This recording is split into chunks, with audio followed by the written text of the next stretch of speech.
কলকাতার রাজাবাজার ক্রসিং এলাকায় শুক্রবারের জুম্মার নামাজকে কেন্দ্র করে সাময়িক উত্তেজনার সৃষ্টি হয়। অভিযোগ, একাংশ মুসলিম সম্প্রদায়ের মানুষ রাস্তার ওপর নামাজ আদায় করতে শুরু করলে পরিস্থিতি উত্তপ্ত হয়ে ওঠে। প্রাথমিকভাবে মনে করা হচ্ছে, রাজ্যের সরকার পরিবর্তনের পর জারি হওয়া নতুন নিয়মকানুন সম্পর্কে অনেকেই অবগত ছিলেন না। ঘটনার খবর পেয়ে দ্রুত এলাকায় পৌঁছে যান স্থানীয় থানার বিশাল পুলিশ বাহিনী। পরিস্থিতি নিয়ন্ত্রণে আনতে উপস্থিত হন পুলিশের উচ্চপদস্থ আধিকারিকরাও। পাশাপাশি মোতায়েন করা হয় কেন্দ্রীয় বাহিনী। পুলিশের তৎপরতায় অল্প সময়ের মধ্যেই পরিস্থিতি নিয়ন্ত্রণে আসে। স্থানীয়দের একাংশের অভিযোগ, জনবহুল রাস্তায় এভাবে নামাজ পড়ার ফলে যান চলাচলে বিঘ্ন ঘটে এবং সাধারণ মানুষের দুর্ভোগ বাড়ে। ঘটনার জেরে কিছু সময়ের জন্য এলাকায় উত্তেজনা ও চাঞ্চল্যের পরিবেশ তৈরি হলেও বর্তমানে পরিস্থিতি স্বাভাবিক রয়েছে। প্রশাসনের পক্ষ থেকে এলাকায় নজরদারি আরও জোরদার করা হয়েছে। নতুন গভর্নমেন্ট এসেছে, নতুন গভর্নমেন্ট আসার পরে একটা নির্দেশ জারি হয়েছে, বিভিন্ন রকম নির্দেশ জারি হয়েছে।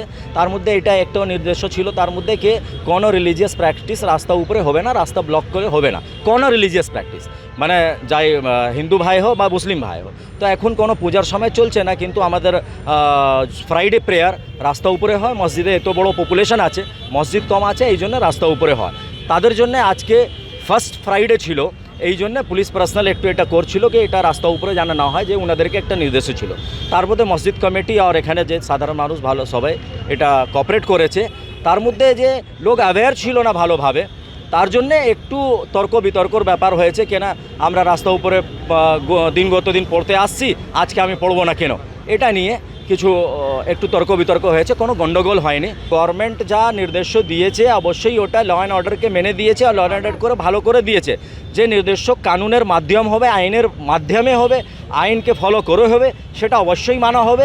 যে আইন থেকে বেআইনি হবে, যে বুলডোজার গিয়ে ঘর ভেঙে দেবো, সেটা মানা যাবে না, কেন তার আইনি ব্যবস্থা নিতে হবে। কোর্ট আছে, কোর্টে গিয়ে আপনি করুন, তারপরে বুলডোজার করুন। তো যে আইনিভাবে করা হবে তাদেরকে অবশ্য, আমরা আইনপ্রেমী মানুষ আছি, আমরা বাংলাকে ভালোবাসি, আর এখানে বাংলাতে গড়তে দিন থাকছি, তো এখানে আমরা আইন মেনেই চলছি।